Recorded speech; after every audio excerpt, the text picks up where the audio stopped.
Franguinho Sem Censura, a resenha esportiva em que a linha é não ter linha. Fala pessoal, tudo bem aí? Mais um Franguinho no ar, hoje segunda-feira. E antes de mais nada, antes de eu falar quem é que está no programa, eu peço para vocês acionarem o sininho, se inscrever no nosso programa para ajudar a gente e para avisar os amigos, né? Falar que está o Franguinho Sem Censura no ar, que é uma resenha legal, uma conversa entre jornalistas da antiga e também não tão antigos assim, sobre futebol e outros esportes. Bom, e hoje, quem está aqui comigo, temos o Lito Cavalcante, eterno botafoguense, e o corintianíssimo Ailton Amalfi. E eu vou começar fazendo uma provocação. Ô Lito, esse Botafogo de futebol e regatas é de verdade? Olha, Alinho, pelo que se viu no sábado, é de verdade sim. Você viu um Botafogo enfrentando um adversário duríssimo, que é o Red Bull, um time muito bom, bola no pé o tempo todo, passe atrás de passe, dominou o primeiro tempo, não conseguiu fazer gol, porque a defesa do Botafogo é realmente privilegiada, porque Lucas Perry é, para mim, o melhor jogador, o melhor goleiro desse Campeonato Brasileiro, ou um deles. Então, realmente, o Botafogo ganhou no segundo tempo, com modificações, com mudanças no time. A exemplo do que aconteceu com o Luiz Castro. O Cláudio Caçapa fez boas mudanças no time e o Botafogo ganhou. Ganhou com um gol de Eduardo, nenhuma novidade, mas o segundo gol foi do Di Plácido, aquele lateral direito argentino que custou muito para engrenar.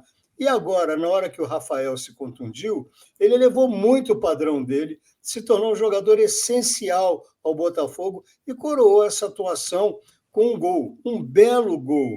Olha, eu estou vendo um Botafogo ainda jogando o futebol do Luiz Castro, mas com toques aí do Cláudio Caçapa, que trouxe de volta alguns jogadores, como o Carlos Alberto, que fez gol contra o Grêmio, fez gol contra o Patronato, não fez gol contra o Red Bull, mas entrou e, olha, infernizou a defesa do Red Bull. Estou vendo um Botafogo mais completo com o Caçapa. Trouxe o Breno, trouxe o Janderson, jogadores que não tiveram chances, pelo menos não muitas chances com o Luiz Castro. Agora vamos ver o que vai acontecer, né? Mudança de técnicos, vamos ver o que acontece. Mas é um Botafogo real, sim, Alinho. Pois é, antes de passar a bola para o Amalfi, eu não sei o que você acha, mas o que eu estou percebendo é assim, porque fica sempre aquela desconfiança, né? Mas será que é isso mesmo, hein? Será que era só o Luiz Castro? Será que esse Botafogo vai? Talvez até, Lito, pelo passado do Botafogo, né? Que é uma coisa que o time vai, luta e não sei o quê, e não consegue, não chega e não consegue título. E agora não, o Botafogo está jogando muita bola. O Botafogo é um time consistente. Você olha e fala, pô, joga bonito e joga com eficiência, né? Quer dizer, você sente a coisa mais sólida. E uma coisa que me chamou a atenção é que o Luiz Castro, engraçado, se a gente não tivesse essa informação, né? Se o camarada chega de outro planeta e olha, fala, bom, não aconteceu nada. Você não acha, Malfi? Sim, e é sensacional, né? 15 jogos, 13 vitórias, 2 empates, e não parece que o... 2 derrotas. Zero empate. Duas derrotas, 15 vitórias e 2 derrotas. O maior aproveitamento dos pontos corridos superou o Corinthians de 2017. E eu acho sensacional isso, o Botafogo, né? E essa cobrança do, né? Vai cair, não, hoje não cai. Aí passa e ganha, vai e ganha.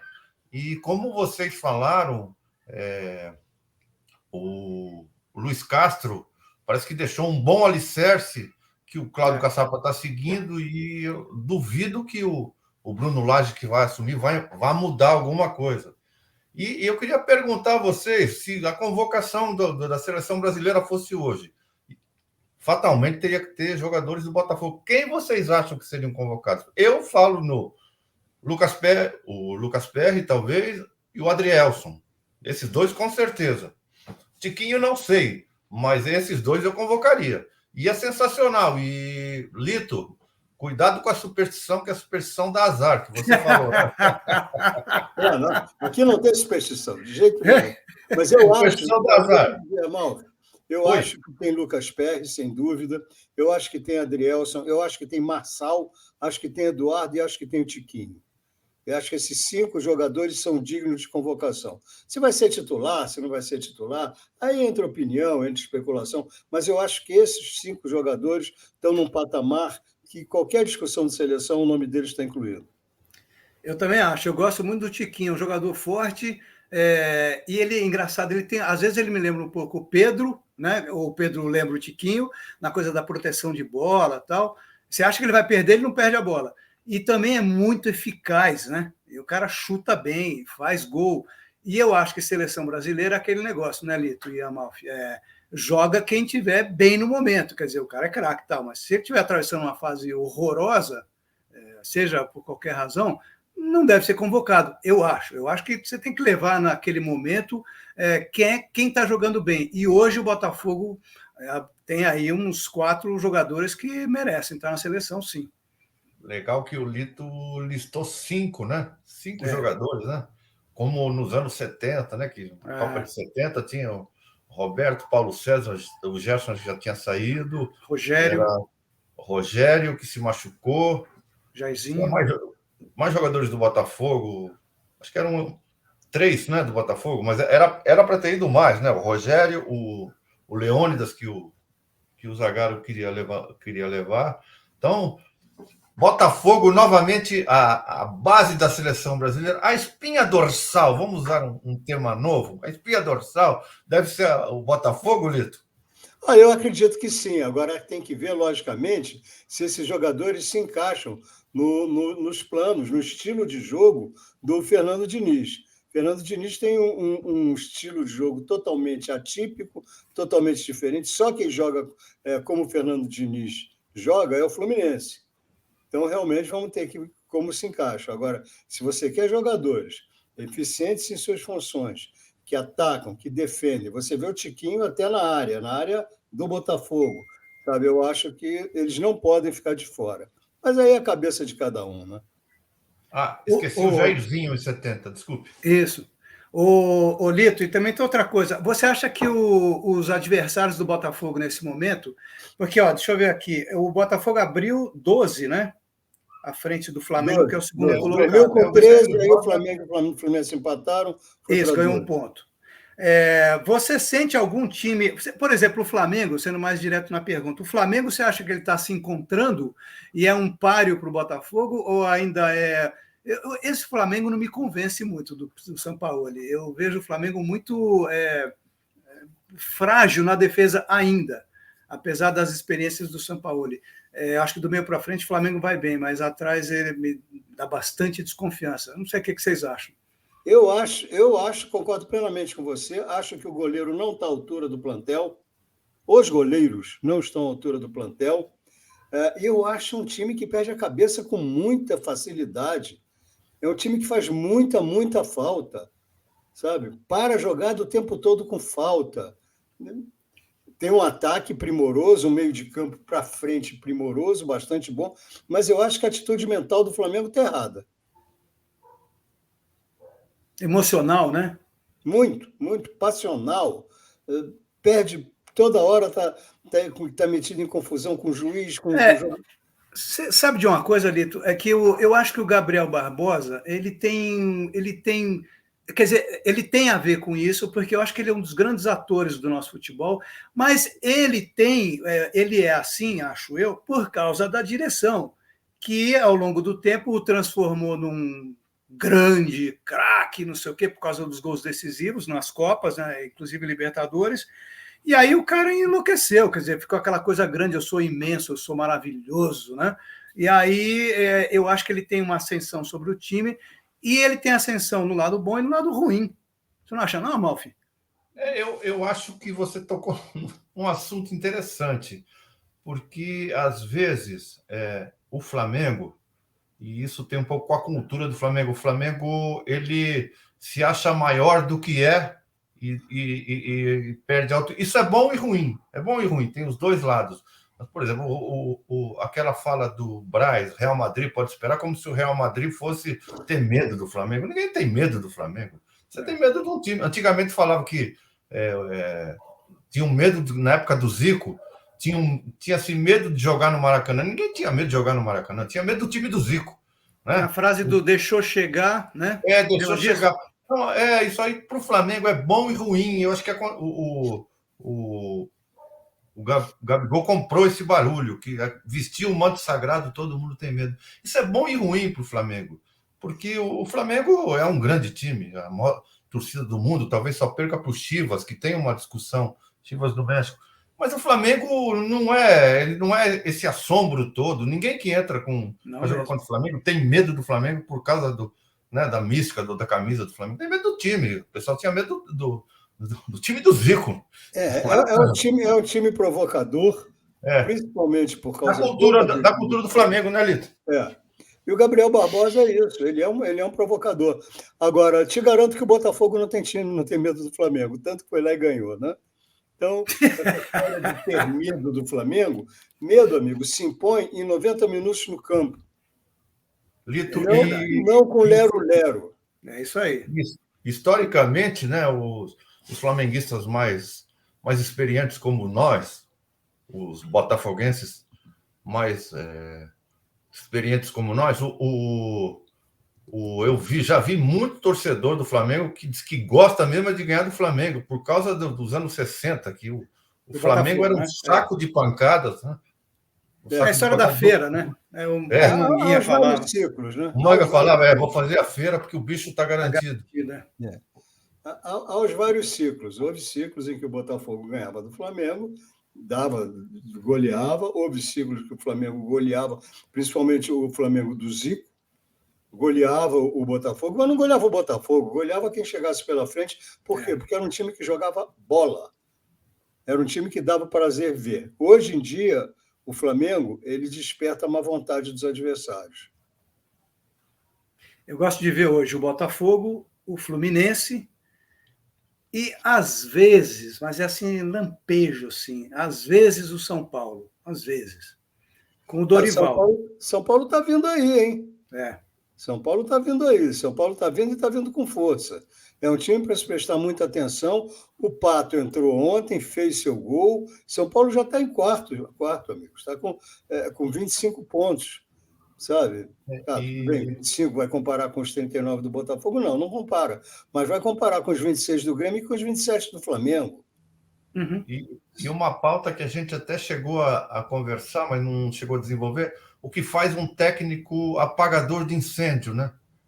Eu fico imaginando se o São Paulo tivesse contratado o Filipão, que é um incendiário. O Dorival chegou, colocou todo mundo no lugar, apagador de incêndio, aquele estilo calmo, que os jogadores adoram. Ele é correto. O São Paulo ontem contra o Palmeiras fez um jogo lindo, maravilhoso. Contra Agora, o Palmeiras. Eu não acho. Contra o Santos. Eu não acho, Amalfi, o Palmeiras também. O jogo de ontem. Eu não acho que o jogo de ontem assim deva ser levado muito em conta, porque o Santos está um fim de feira total. Aquele gol do Pato, Lito, que você se referiu, eu acho que é o quarto, né? O último. Aquilo parecia. O terceiro também. Parecia gol de treino. A defesa do Santos olhando, os caras trocando passe, entrando pelo meio, bola rasteira e tal. Mas, Elinho, o que é isso? O que é isso? É a mesma coisa que está acontecendo com o Atlético Mineiro. O Santos é um time agressivo. O Santos sempre foi, historicamente, um time agressivo. Aí você bota um treinador que é cria do Filipão. Está fazendo exatamente o que o Filipão está fazendo no Atlético Mineiro, com os mesmos resultados. Está botando o time para fortalecer a defesa quando os jogadores querem bola, querem ir para frente. Boa analogia, boa. Sabe? Então está acontecendo isso, é o Filipão Júnior que está lá. Ele está desestruturando o Santos. O Filipão Júnior é muito bom. O Paulo Turra está desestruturando o Santos. O Santos não é isso. O Santos não estava sendo isso. E, gente, quartas de finais... Mas, gente, é tal história. É você olhar e falar, bom, eu vou comprar vou comprar uma calça, número 40, mas está comprando a calça para uma menina de 12 anos. Não vai se adaptar. Quer dizer, olha antes de comprar. Olha o time que você tem e vê o técnico que você vai trazer. É isso que o Dorival fez, né, ô Lito? Isso que o Dorival fez. E o Dorival, você falou, ele é um apagador de incêndio? É. Mas ele apaga o incêndio e imediatamente ele reconstrói. Sim. E eu queria Exatamente. perguntar a vocês também, gente, essas quartas de final da Copa do Brasil, cada jogaço, hein, gente? Cada jogaço, né? Sim. Cada jogador, um melhor do que o outro. O jogo Grêmio e Bahia dois foi duelos. um jogaço. E o Corinthians, gente? E esse Foi um Corinthians de jogaço no Matias sábado. Rojas e Jogou Renato muito bem o Augusto? Corinthians. Acho que esse Matias Rojas, ele é sarrafo, né? Alto. Grande jogador. Grande jogador. E olha, gente, acho que vai ter que aturar as coletivas do Luxemburgo. Ah, vai ser legal. Nós vamos ter assunto, né? Nós vamos ter assunto. Agora, e queiramos ou não, ele atravessou, vamos dizer, esse deserto, que foi o Corinthians, e agora o time está voltando a jogar, e o dedo dele está lá. Não, isso é verdade. Sabe? Então, agora, me aflige um pouco, desculpa, me aflige um pouco a dependência do Renato Augusto. A vocês não? Aflige, sempre afligiu. Mas agora já tem pelo menos um Matias Rojas. Sabe? Tem o Roger Guedes. Roger Guedes, a bola pinga na frente dele, é meio gol. Saiu a zica do Yuri Alberto, que é um bom centroavante, né? Exatamente, voltou a fazer gol. E o Corinthians tem o Cássio. Luxemburgo achou esse menino aí de 17 anos. É impressionante esse menino, né? Esse Wesley? Não, o Moscardo. Moscardo. Muito bom esse menino. Até um amigo meu estava falando outro dia que, olha, exageros à parte, pelo amor de Deus. Mas ele lembra um pouquinho o Casimiro, ele está em todo lugar do campo. Ele é um cara que vai dar um caldo legal para o Corinthians. Eu que sou corintiano, estou muito feliz com essa descoberta do Luxemburgo. E o Luxemburgo é bom para isso, né? Ele é bom. Tem olho. Ele manja de futebol. O problema do Luxemburgo, que nós já falamos, né? É aquele terno, ele querer parecer. A vaidade, essas coisas. Mas ele entende futebol, isso não tem discussão. Muito. Mas é a tal história. Realmente, em termos de campo, ele é, para mim, até agora, é a volta por cima do ano. Legal, que bom ouvir isso. É bem legal. Porque a gente só estava só criticando, né? E vendo os técnicos brasileiros parecer que estavam descendo a ladeira, né?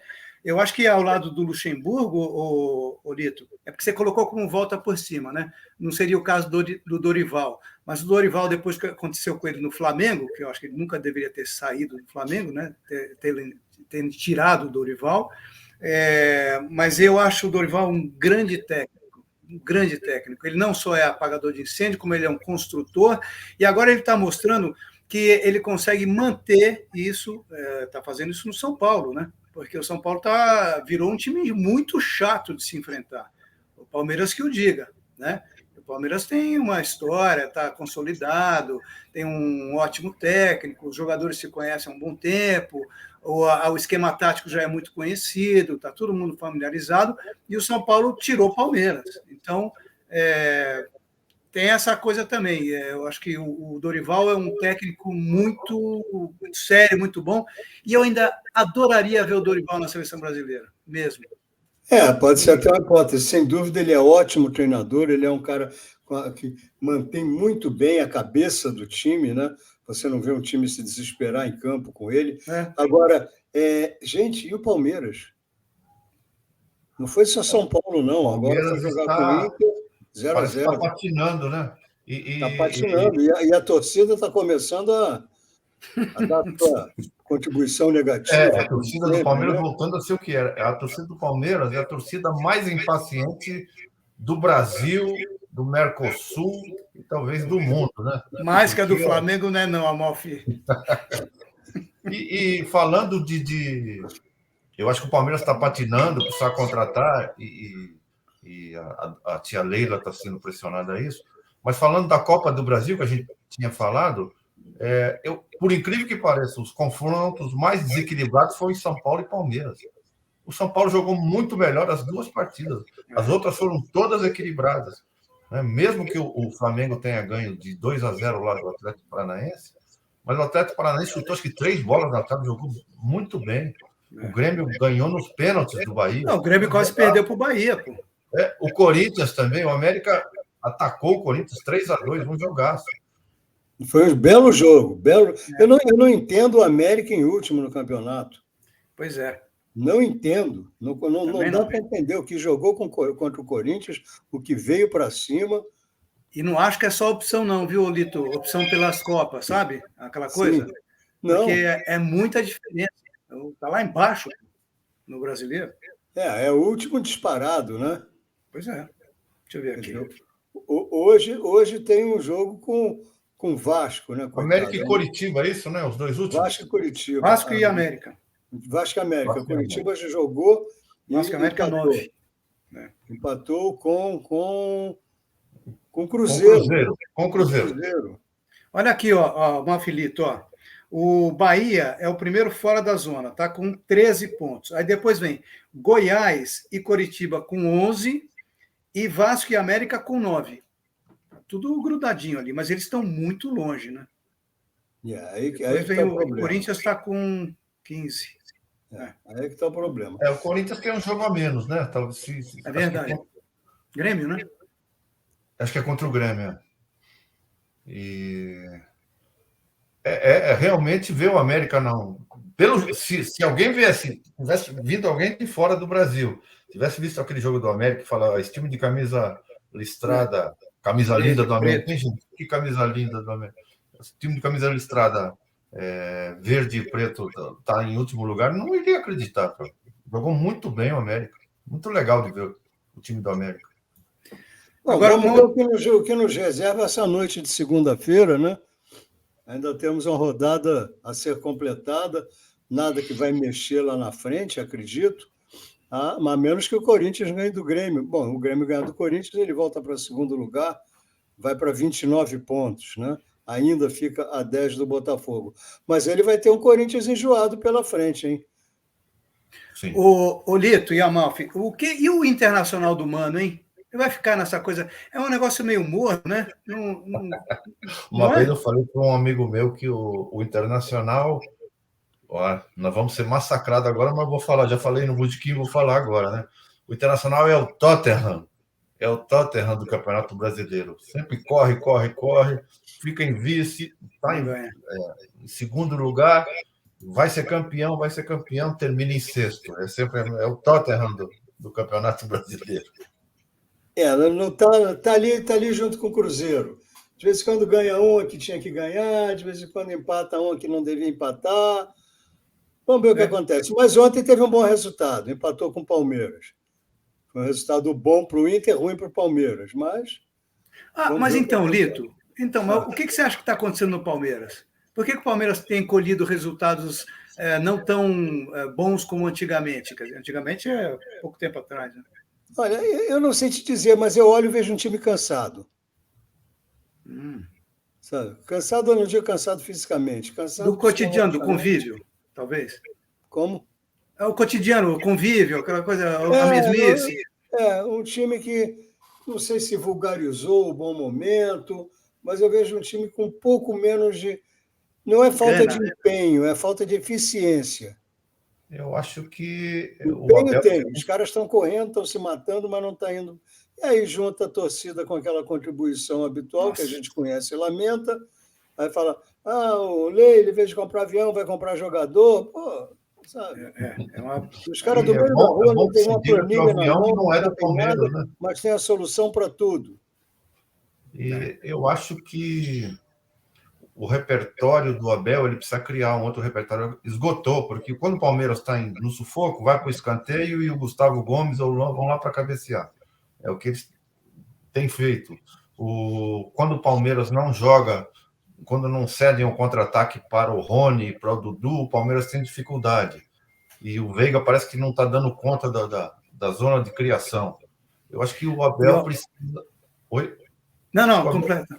O Abel precisa criar algumas coisas novas. Inclusive, ele é muito bom técnico, ele deve estar pensando nisso. Sem dúvida. Então, Amalfi, sabe, até complementando o que o Lito disse, e o que você disse, vocês lembram que na época do Flamengo, quando o Flamengo começou a ganhar tudo, o Jorge Jesus, houve um momento em que os times já começavam a saber como é que o Flamengo ia atuar. Então tem aquela história o time ganha, todo mundo estuda aquele time e depois entra em campo e começa a neutralizar algumas jogadas que acabam determinando o resultado dos jogos, né?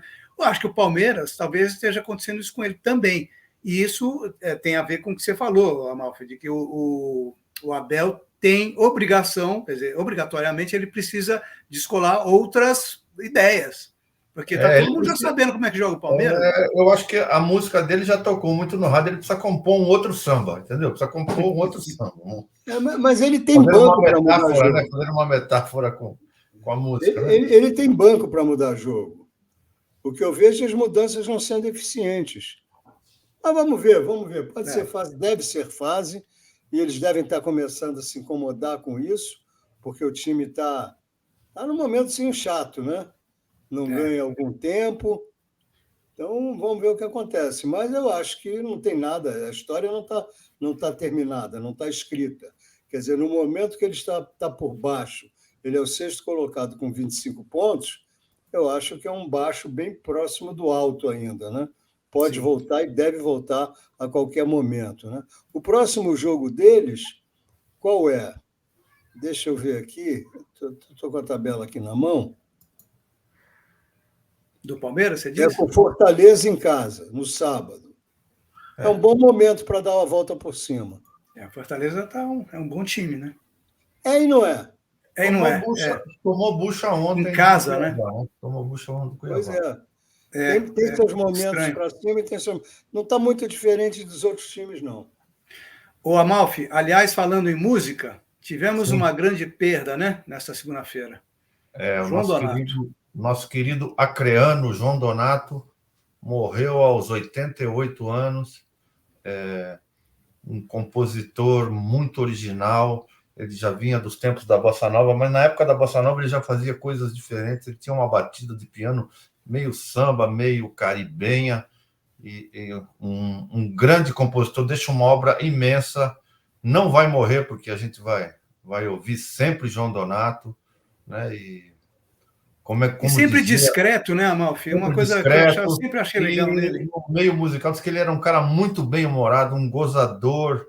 As pessoas adoravam ele, e como diz a letra que o Gilberto Gil fez para uma canção dele, até um dia, até talvez, até quem sabe, né? Bom, pessoal, o papo estava bom, mas agora é hora de encerrar. A gente volta na próxima quarta-feira com mais um Franguinho Sem Censura. Um grande abraço. Tchau!